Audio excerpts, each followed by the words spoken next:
Hello students, welcome to Naz Villa.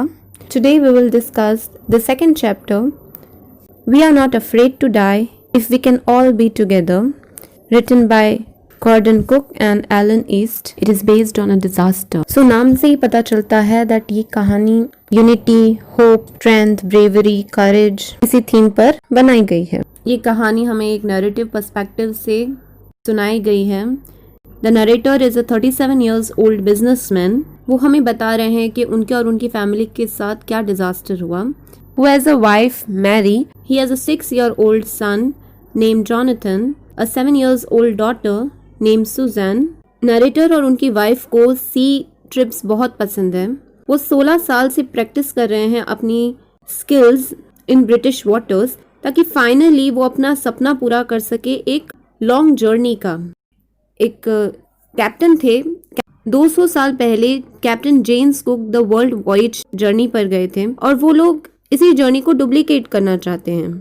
Finally वो एक दिन एक लॉन्ग जर्नी प्लान करते हैं और अपनी सी ट्रिप स्टार्ट करते हैं from Plymouth England in the boat wave walker which is 23 meters 30 tons, जिसे months and months of fitting और टेस्टिंग के बाद बनाया गया है.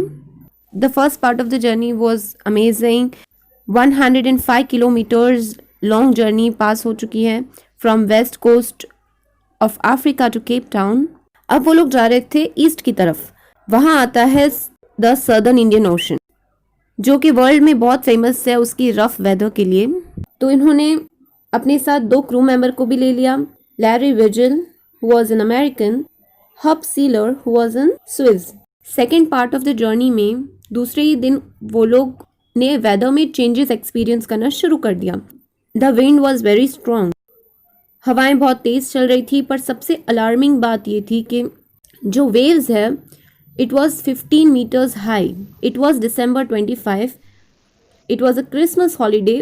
वो उन्होंने उसी ट्रिप के दौरान इसे सेलिब्रेट किया. कुछ दिनों बाद न्यू ईयर्स भी आता है, वो भी उन्होंने वहीं पर सेलिब्रेट किया. दे वर होपिंग कि शायद वेदर जो है वो चेंज हो जाए. वेदर चेंज ज़रूर हुआ लेकिन वो और भी वर्स हो गया. 2 January in the morning waves है वो और भी ज़्यादा जाइगेंटिक हो गई. तो वेव्स अपने साथ साथ बोट को भी रोल कर रही थी. बोट को कंट्रोल करने के लिए उन्होंने स्टॉर्म जिप ड्रॉप कर दिया and because of the weather उन्होंने सब कुछ चेक कर लिया. Life jackets, don't oil skin, raft को भी चेक कर लिया and then they waited. 2 January 6 PM शाम के वक्त स्काई जो है वो अपने आप डार्क हो गई. उन्हें लगा कि शिप के ऊपर एक बहुत बड़ा क्लाउड आ गया है. जब वो मुड़ के देखते हैं तो एक्चुअली क्लाउड नहीं बल्कि एक बहुत बड़ी वेव होती है which was twice the height of all the other wave. वो बाकी सारी वेव्स की हाइट से डबल थी. वो वेव बहुत जोर से डेक को हिट करती है. The green and the white water is broken over the ship. वो वेव नरेटर को बोट के बाहर फेंक देती है. He thinks that he is going to die. थोड़ी देर बाद जो सर है वो पानी से बाहर आता है. He could C wave walker जो है वो कैप्साइजिंग हो रही है. It's almost on in the place of going horizontal. Means वो ऑलमोस्ट बेंड हो रही है. नरेटर बोट से बहुत ज़्यादा दूर नहीं है. बोट की रेल्स को पकड़ के वो किसी तरह से बोट के डेक पर वापस आ जाते हैं. But because of the water and the waves वो यहाँ वहाँ टॉस हो रहे हैं लाइक अ रैग डॉल. उनकी लेफ्ट रिब जो है वो क्रैक हो चुकी है. उनके दांत टूट चुके हैं. His mouth is full of blood. फिर भी वो व्हील पर पहुंच जाते हैं ताकि वो बोट को कंट्रोल कर सके. ही could see that the ship is full of water. लेकिन उनकी हिम्मत नहीं हो रही है कि वो व्हील को छोड़ें और इन्वेस्टिगेट करें.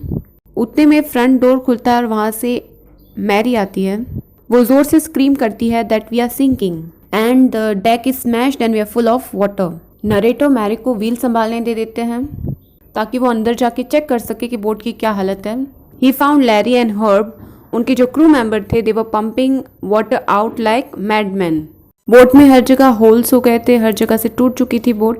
उनके कपड़े, grocery, charts, toys, everything was inside the water. वो गिरते पड़ते बच्चों के कैबिन तक पहुंचे. He asked them that if they are okay, क्या सब ठीक है. उतने में सू आती है बाहर. शी सेज दैट मेरा जो हेड है वो बहुत ज़्यादा हर्ट हो रहा है. He could see that there is a bump above her eyes. लेकिन उनके पास अभी बिल्कुल टाइम नहीं है कि वो सू पर ध्यान दे सके क्योंकि अभी उन्हें सबको डूबने से बचाना है. तुरंत हैमर स्क्रू लेकर स्ट्रगल करते हुए डेक पर वापस पहुंचते हैं। He reaches to the starboard side, जहां से बहुत सारा पानी अंदर आ रहा है। So he starts to repair it. वो होल्स को रिपेयर करने की कोशिश करते हैं ताकि जो बोट में पानी भर रहा है वो बंद हो जाए। किसी तरह से उन्होंने काफी सारे गैप्स जो हो गए थे, होल्स जो हो गए थे शिप में, उन्हें कवर कर दिया, पर पानी जो है वो अभी भी बोट में भर रहा था फ्रॉम हियर एंड देयर। और सबसे बड़ी प्रॉब्लम तब हुई जब उनका हैंड पंप जो है वो खराब हो गया, because of all the pieces of ship which was floating. Pieces जो है वो फंस गए थे हैंड पंप में। द वाटर लेवल रोज थ्रेटनिंगली। फिर उन्हें याद आया कि मेरे पास तो एक और इलेक्ट्रिक पंप है चार्ट रूम में, और वो तुरंत उससे बाहर निकालते हैं, उसे पाइप से जोड़ते हैं। And he was lucky that it worked. 2 जनवरी की पूरी रात उनकी स्ट्रगल करते हुए बीती। रात भर वो सिर्फ पानी बाहर निकाल रहे थे बोट में से। They were steering wheel of the boat and working on the radios, लेकिन वो बार बार मेडे कॉल्स कर रहे थे ताकि कोई उनकी हेल्प कर दे, कोई उनकी कॉल सुन ले। But because they were in such an area they were getting no replies of it. उन्होंने देखा कि सू का हेड जो है वो और भी ज़्यादा सूज चुका है। और उन्हें ये भी पता चलता है कि सू के आर्म्स पर एक डीप कट हो चुका है। जब उसे पूछा गया कि तुमने पहले क्यों नहीं बताया, so she said, I did not want you to worry because you are saving us all. मैं नहीं चाहती थी कि आप मेरे बारे में वरी करिए जब आप हमें बचा रहे थे। Now it was a morning of 3 January. Water level जो था उन्होंने इतना पंप करके बाहर निकाल दिया था that it was under control. उन्होंने थोड़ा बोट को चेक किया, तब उन्हें पता चला कि the main rib frame of the boat was broken. उन्होंने देखा कि बोट का मेन रिब फ्रेम है जो वो टूट चुका है। मीन्स बोट को होल्ड करने के लिए कुछ नहीं है और वो कभी भी टूट सकती है। बोट को हिट हुए 15 आवर्स हो चुके थे, तो अब उन्हें पता नहीं कितनी देर तक बोट टिकी रहेगी। सो दे डिसाइडेड कि जिस एरिया में वो लोग हैं वहाँ पर एक छोटा सा आइलैंड है एल एम्स्टरडैम करके। अगर वो उस आइलैंड को ढूंढ लेते हैं तो वो अपनी जान बचा सकते हैं। But finding this island was like, यानी कि इतने बड़े ओशन में उस आइलैंड को ढूंढना बहुत मुश्किल था। But still they started selling towards the island. 36 hours हो चुके हैं और वो लोग कंटिन्यूस वाटर पंप कर रहे हैं बाहर। नाउ इट्स जनवरी 4। अब पानी तो बाहर हो चुका है, बस अब जो पानी अंदर आ रहा है उसे ही उन्हें बाहर निकालना है। उन्होंने स्टॉर्म ड्रिप को होइस्ट किया और उनकी वाइफ मैरी ने खाने के लिए कॉर्न बीफ और क्रैकर बिस्किट ढूंढ निकाले थे कहीं से, जो इन 2 दिनों में उनका पहला मील था। शाम को 4 बजे क्लाउड्स जो है वो जमा होने लगे, फिर से वेदर जो है वो ख़राब होने लगा। जनवरी 5 को सिचुएशन और भी डेस्परेट होगी। Then he went to the childrens. तब जॉन ने उनसे पूछा, daddy are we going to die? तब वो उसे एश्योर करने लगे, no we will make it, we are trying to fight through it. फिर जॉन कहता है कि पापा अगर हम मर भी जाएंगे that is okay, we aren't afraid to die if we can all be together, you and mummy, Sue and I. John की ये बात सुन के जो हिम्मत उनकी खो गई थी वो हिम्मत उनमें वापस आ जाती है।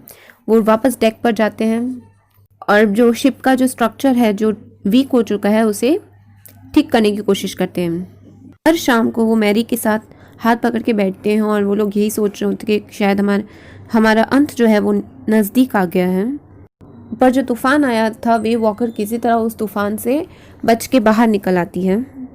हवा की स्पीड कम हो चुकी है अब, और अब उनका सिर्फ एक इंटेंशन है कि किसी तरह वो आइलैंड को ढूंढ लें। 1,50,000 किलोमीटर्स ओशन में एक 65 किलोमीटर का आइलैंड ढूंढना बहुत मुश्किल था। वो सोच ही रहे थे, उतने में सू जो है उनको एक हैंडमेड कार्ड बनाती है फॉर हर पेरेंट्स। सू का जो हेड है वो और भी ज़्यादा स्वोलन हो चुका है and her eyes are also getting dark now. लेकिन फिर भी उसने एक मैसेज लिखा है और उस कार्ड में एक छोटा सा मैसेज है that I love you both, so this card is to say thank you and let's hope for the best. Mary और उसके फादर को ड्रॉ किया है। उनके बच्चे भी हैं, वो इस मुश्किल के सिचुएशन में किसी तरह उन्हें हिम्मत देने की कोशिश कर रहे हैं। I checked and rechecked my calculation. वो बार बार अपनी कैलकुलेशन चेक करते गए कि हमें कहीं ना कहीं वो आइलैंड मिल जाए। इस वक्त व्हील लैरी के हाथ में है। वो लैरी को बताते हैं कि 185 डिग्रीज की तरफ हो सकता है शाम के 5 बजे तक हम किसी तरह आइलैंड पर पहुंच जाएं। ये बोलकर वो थोड़ा रेस्ट करने चले गए and he dozed off, he went to sleep. जब वो उठे तब 6 बज चुके थे शाम के। उन्हें लगा कि हमने आइलैंड को मिस कर दिया है। उतने में जोनाथन का हेड बाहर आता है and says, can I have a hug? Narrator कहते हैं that why you want a hug now? उनके बेटे ने कहा that because you are the best dad in the world and the best captain. No Jonathan, I am not. तो Sue कहती हैं that why not? आप होंगे तभी तो आपने आइलैंड को ढूंढ निकाला है, हम पहुंच चुके हैं। के बोलते हैं that yes daddy, the island is just in front of us and it is as big as battleship. वो तुरंत ही डेक पर भागते हैं। पूरा आइलैंड जो है वो वॉल्केनिक रॉक की तरह है और उसमें थोड़ा बहुत वेजिटेशन दिख रहा है उन्हें, but for him it is the most beautiful island in the world. रात उन्होंने किनारे पे ही बिता दी। नेक्स्ट मॉर्निंग 28 इनहेबिटेंट्स आते हैं आइलैंड के और वो उनकी हेल्प करते हैं वहाँ से बचने में। There was land under their feet again. He was so thankful to Larry and Herbie. ऐसी स्ट्रेसफुल सिचुएशन में भी वो बहुत ज़्यादा चीयरफुल और बहुत ज़्यादा ऑप्टिमिस्टिक थे। वो मैरी के बारे में सोच रहे थे जिसने ऐसे सिचुएशन में भी शिप की व्हील को संभाला। उनकी 7 years old डॉटर जो नहीं चाहती थी कि वो उनके बारे में वरी करें, and a 6 year old boy who was not afraid to die. If you like the explanation, do subscribe my channel and share it and do watch all the latest videos that I will be uploading. मैं इस lesson के question answer भी post करने वाली हूँ, उसका link comment section में दे दूँगी।